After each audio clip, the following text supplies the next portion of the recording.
Hello students, this is Dr. Pratibha Mukherjee Sahukar, Head Department of English, Durga Mahavidyalaya, Raipur. So we meet again. This time, as you can see, it's a PowerPoint presentation on the text prescribed to you, that is Feminist Criticism in the Wilderness. In an earlier video lecture, I have spoken at length on feminist literary criticism with special reference to feminism. Feminist literary criticism, as you can see, was written by Elaine Showalter in 1981. Elaine Showalter is one of the founders of contemporary feminist criticism. She was born in Boston, Massachusetts on January 21st, 1941. The works of Elaine Showalter, along with Sandra Gilbert and Susan Guber, stand as modern classics of contemporary feminist criticism.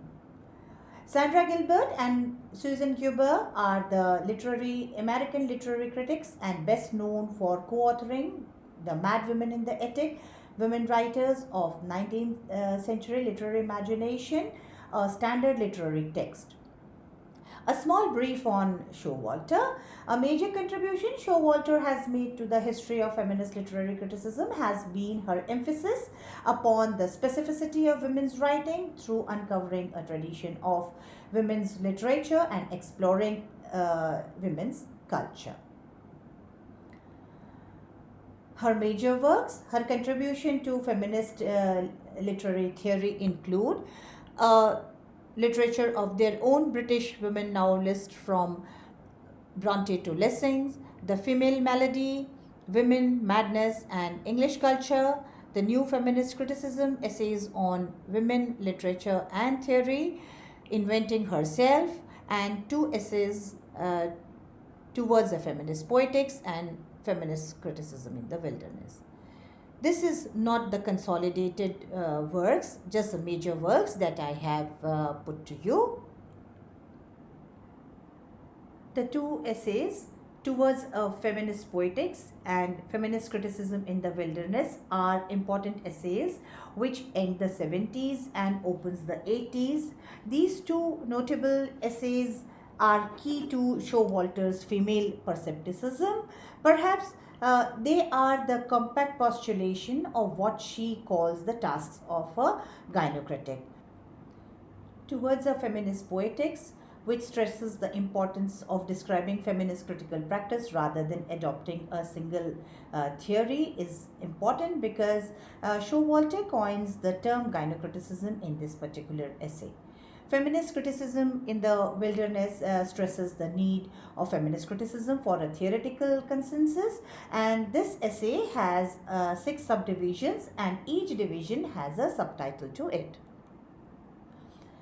It was Geoffrey Hartman who said, all criticism is in the wilderness. The concept of all criticism wandering in the vast area of wilderness between the mood of assertion and disinterestedness in search of his voice is a very strong image. Zealously breaking away from the dominant male culture and anxious to assert a theory of her own, Elaine Showalter right in the beginning says, but if in the 1980s, feminist literary critics are still wandering in the wilderness, we are in good company, for, as Geoffrey Hartman tells us, all criticism is in the wilderness. Although it would be important to notice here that Hartman himself did not discuss any women critic in his criticism in the wilderness. Instead, he described feminine spirit as the muse of criticism, but he said it was more a governess than a muse, the stern daughter of books, no longer read under trees and in the fields, should better be left out. So, Showalter strongly states, yet between feminist ideology and the liberal ideal of disinterestedness lies the wilderness of theory, which we must make our home. Now, before moving to the explanation of the 6 subdivisions, it would be important for you to know that Elaine Showalter embarked on a construction of the literary theory, another classification in a literature of her own, which is a very important element here. She said Each generation of women writers have found itself in a sense without a history, forced to rediscover the past anew, forging again and again the consciousness of their sex. And so she brings forth the three phases of feminism, as you can see on the slide. The three phases have been marked with blue and red, and they overlap. The three phases are feminine, feminist, and the female. And this is how Showalter presents the three important stages of women's writing. So we come to the first phase. The first phase is between 1840 to 1880. This stage involved imitation of the prevailing modes of dominant tradition and internalization of its standards, which means imitative of the dominant form, the male form, the imitation of the mainstream literary tradition. So I quote Showalter again. Women wrote in an effort to equal the intellectual achievements of the male culture and internalize its assumption about female nature.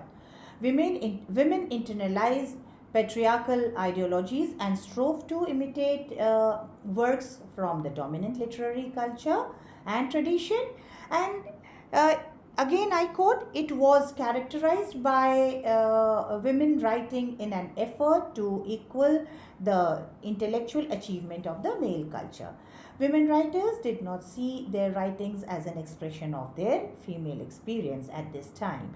It was in this phase that women tried to equal men, adopting and embracing the structures of male culture. One of the distinguishing features of this period was the male pseudonym, which of course exerted a pressure on the various aspects of women writing, namely narrative, tone, diction, structure, and even characterization. And yet, the repressive circumstances gave rise to innovative and covert ways to express their inner life, and thus we have the mad woman locked in the attic, the crippled artist, and the murderous wife. This brings us to the second phase, the feminist phase, which was between 1880 to 1920. The feminist phase was characterized by protest of and rebellion against those previously unquestioned values. This phase was characterized by Amazon utopia, visions of perfect female-led societies of the future.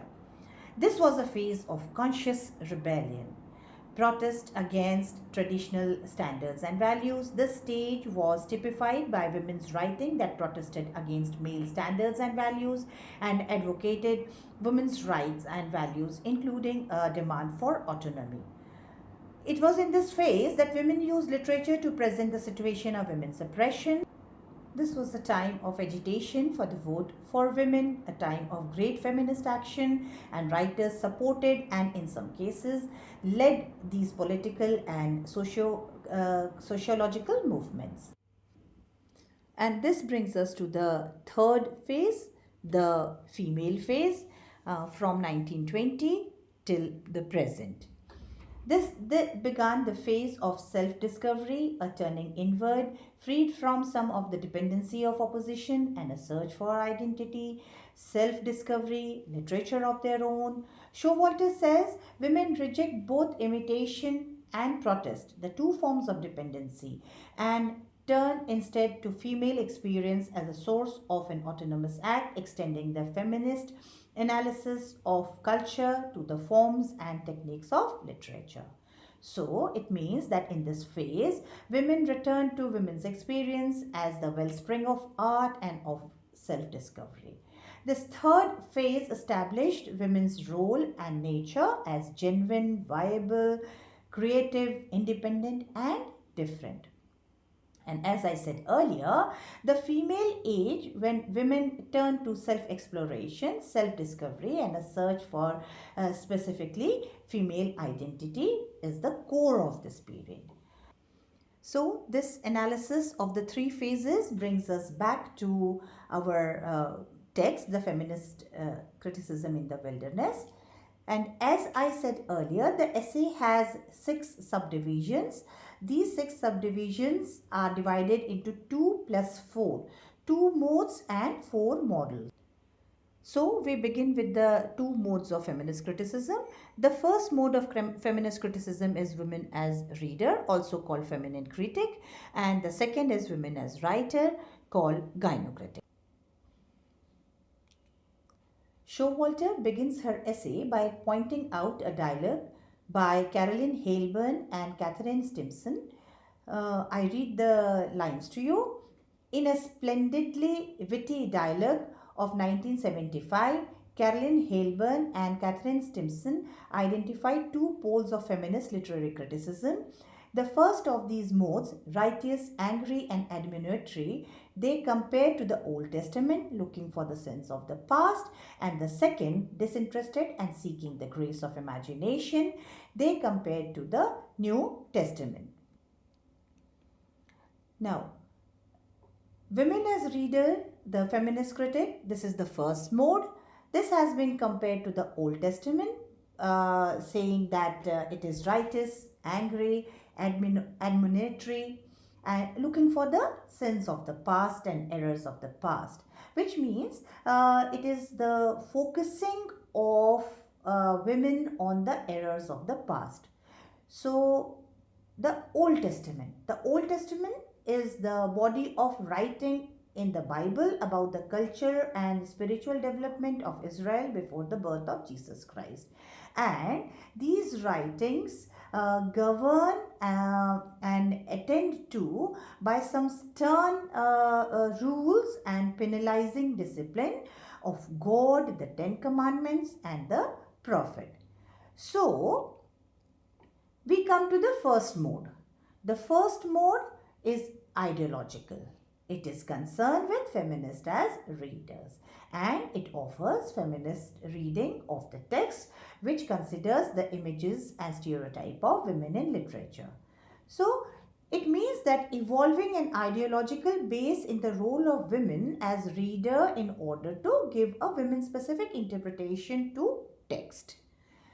So when Showalter says feminist reading or feminist critic is an essence of the mode of interpretation, one of many which any complex text will accommodate and permit. She means to say that feminist critic deals with women as readers of works by male authors. The feminist critic tries to remove female experience from a predominantly male model that is defined by men in the patriarchal culture. And she again I focus on images and stereotype of women in literature, the omission and misconception about women in criticism, and women assigned in semiotic system. So here feminist critics show how women authors fit into this model and are as good as men when they are looking at portrayal of women characters, looking at how complex women characters have been ignored by the critics, and how this mode of criticism exposes the misogyny of literary practices. Women as reader treat text from a new angle, identifying a subtext that is hidden somewhere and releases significance and meanings which remained oppressed within various literary cultural discourses. Now, in this first model, we understand that women are consumers of male produced literature, and this aspect of feminist criticism is concerned with the stereotypical representation of women and how patriarchy manipulates the women audience. So, women as readers go against the grain of androcentrism. By that, I mean to say that the women as reader overcomes the father's response to and rewrites the tradition. And so we come to the next mode, and that is women as writers or gynocritics. And the women as writers, they are compared to the second mode, the New Testament.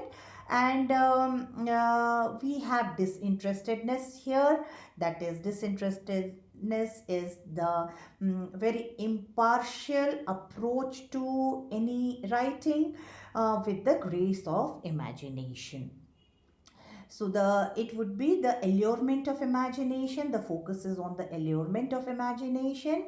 Now, there is a difference between the first and the second mode, just as there is a difference between the Old Testament and the New Testament. The Old Testament saw paradise lost for Adam, and the New Testament showed the paradise is regained through the second Adam, and that is Christ. The Old Testament is the first division of the Bible, and the New Testament is the second major division of the Bible. This is also known as the New Law or the New Covenant. So, women as writers, the gynocritics brought in the New Law or the New Covenant. Elaine Showalter, when she talks about gynocritics, we have to understand that she has adapted this word from the French term le gynocritic. And I quote Showalter: history, style, theme, genres, and structures of writing by women, the psychodynamics of female creativity, the trajectory of the individual or collective female career, and the evolution and law of female literary tradition. So, feminist criticism have shifted its center from revisionary reading to a sustained investigation of literature by women in this second mode. The subject of women as writers are, as I have said, as I have quoted, history, style, theme, genre, structure of writing by women. According to Showalter, gynocritics offer many theoretical opportunities. And so, thus, the second mode of feminist criticism is concerned with women's writing, specifically with writing as a mode of resistance. The shift from feminist critique to gynocritic, as emphasis on women as a reader to emphasis on women as a writer, has helped in the development of feminist criticism that is genuinely women centered, independent, and intellectually coherent. This brings us to the four models propounded by Showalter. Showalter mentions four theories to evaluate women's writing, which are biological, linguistic, psychoanalytic, and cultural theory. Gynocritics reveal that they are concerned with something solid, enduring, and real about the relation of women to literary culture, and so women's writing makes use of these four models of differences, and each is an effort to define and differentiate the qualities of women writers and women's text. The four models have been subtitled by Elaine Showalter thus: biological is women's writing and women's body, linguistics is women's writing and women's language, psychoanalytic is women's writing and women's psyche, and cultural is women's writing and women's culture. This brings us to the first of the four, and that is women's writing and women's body. Organic or biological criticism is the most extreme statement of gender difference of a text indelibly marked by body. The anatomy is textuality. Now, by this we understand that the biological, the text is marked by body. And I quote Showalter, who has in turn quoted Helen Sexu, when Helen Sexu in The Laugh of Medusa said, more body, hence more writing. Biological criticism of a text is based on body. It centers around the female biological difference in writing. It stresses the importance of body as a source of imagery. Why do we say this? Because the next two quotes of the one by Victorian physicians and the other by Victorian anthropologists would make it clear. The Victorian physicians believed that women's psychological function diverted about 20% of their creative energy from brain activity, and Victorian anthropologists believed that the frontal lobes of the male brain were heavier and more developed than female lobes, and thus that women were inferior in intelligence. So, taking biological difference as a foundation, the feminists reversed these theories. They strongly refuted that women were subordinate constructions and thus used this foundation for erecting massive theoretical framework that helped women knowledge and experience.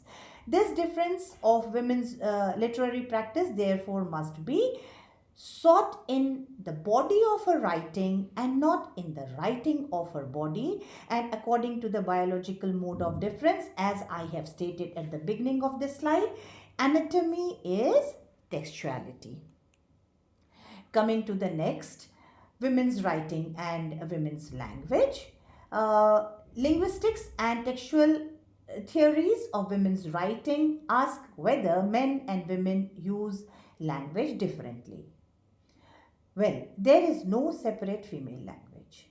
If women are speaking men's language, then yes, it is a foreign tongue. Women must use their own language, for if women continue to speak as men do, they enter into discourses, into conversations, and whatever they say will be dispirited, alienated, estranged, and they would be using the oppressor's language. I quote again. There is an ethnographic evidence that in certain culture, women have employed a private form of communication out of their need to resist the silence imposed upon them in public life. But such ritualized and unintelligible female language are scarcely cause of rejoicing. Indeed, it was because witches were suspected of esoteric knowledge and possessed speech that they were burned. This should be remembered, which means that language used by women should be female in communication. Women critics, women writers want to reconsider the language to suit women writers, and the debate over language is one of the most stirring zones in gynocriticism. According to feminist theorists, women must enjoy full freedom of expression according to their choice and must carve out a space for themselves in the use of language. The problem is not that language is insufficient to express women's consciousness, but that women have been denied the full resources of language and have been forced into silence. I quote, the appropriate task for feminist criticism, I believe, is to concentrate on women's access to language, on the available lexical range from which words can be selected, on the ideological and cultural determinants of expression. The problem is not the language is insufficient to express women's consciousness, but that women have been denied the full resource of language and have been forced into silence, euphemism, or circumlocution. This brings us to the third model of identification, and that is women's writing and women's psyche. Psychoanalytically oriented feminist criticism locates the difference of women's writing in the author's psyche and in relation of gender to the creative process. This means that this aspect of gynocritic feminist criticism deals with the connection between the author's inner world and the creative exercise in general. Showalter's psychoanalytic model recognizes gender differences in the psyche and also in the artistic process. So I quote, it incorporates the biological and linguistic models of gender differences in a theory of female psyche or self shaped by the body, by the development of language, and by sex role socialization. Incorporating biology and linguistics, such a model of sexual identity stresses feminine difference, that is, femaleness means remaining outside the closure of maleness. In psychoanalytic term, lack has traditionally been associated with the feminine. The polarity in creative process in case of male and a female author is then studied on the basis of this connection. Like the biological model, various psychological theories have suggested that female is inferior in terms of creative capability. There have been various psychoanalytical interpretations of women's psyche, but none of them is comprehensive enough to embrace the entire gamut of their varied psychic conditions. And so we come to the last of the models, women's writing and women's culture. A theory based on a model of women's culture can provide, I believe, a more complete and satisfying way to talk about the specificity and difference of women's writing than theory based on biology, linguistics, or psychoanalysis. So, Showalter is of the view that a theory of culture incorporates ideas about women's body, language, and psyche. A cultural theory, as Showalter says, acknowledges that there are important differences between women as writers. Class, race, nationality, and history are literary determinants as significant as gender. Women's culture forms a collective experience within the cultural whole, an experience that binds women writers to each other over time and space. And yes, it is very true. A cultural theory recognizes the difference in race, class, nationality, history. Women writers differ culturally, racially, nationally, and historically. All these factors influence literature by women, no doubt. The theory of culture as a factor affecting women's writing is inclusive of the theory of biology, language, and psyche. The influence of all these factors is guided by the cultural situation of a woman. Culture determines the nature and character of writing by women, and although there are important differences among women writers, yet a shared experience unites women over time and space, no doubt. Now, look at this diagram. This is a Victorian model, a 19th century Victorian model, where you can see two separate spheres, the blue indicating men and the red indicating women. Now, in the late 18th and 19th century, the term women's sphere expressed a vision of separate roles for men and women with little or no overlapping, and where women were subordinate to men. And this is very obvious by the separate spheres that you can see in the slide. Men's and women's culture remain distinct.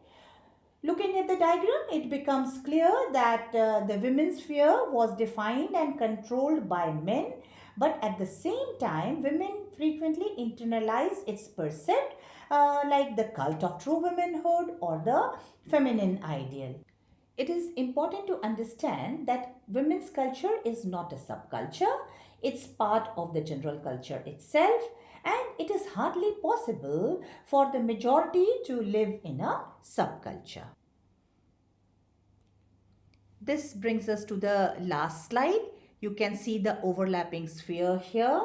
Uh, Here we find that again we have the two colors for men and women, blue, red and blue, and also a wild zone. So Showalter uses the female cultural analysis developed by Oxford anthropologist Shirley and Edwin Ardener to argue that women form a muted group within the dominant male culture, a group whose reality and culture overlap with those of the dominant culture but is not contained with it. Now, this model was brought forth by the Ardeners, and Ardener gave a diagrammatic description to explore the cultural difference between the two groups. By the term muted, Ardener refers to the problems both of language and power. Both of these groups produce ideas and beliefs of social reality at the unconscious level, but dominant groups control the forms and structures in which consciousness can be articulated. Look at the two diagrams carefully. You will find that Ardennes groups are represented by two intersection circles, circle X suggesting dominant male group and circle Y suggesting muted female group. When we go through and study this model, we come to know that a large part of the Y falls within the boundary of the dominant circle X. And there is also a crescent of Y which is outside the dominant boundary, and therefore in Ardennes' view, the wild being away from the man's influence. The area outside man's circle is the wild zone where women have free expression. So, spatially, it stands for an area which is literally a no man's land, a place forbidden to man. And practically, it stands for the aspects of the female lifestyle which are outside of and unlike those of men. So, this is a zone, the wild zone or female space, must be the address of genuinely women centered criticism, theory, and art. This is the end of my PowerPoint presentation on Feminist Criticism in the Wilderness by Elaine Showalter. I hope you liked and understood it. Before switching off, I would like to tell you that the slides which have lines within inverted commas have been taken from the text, and the text can easily be googled and downloaded. Thank you.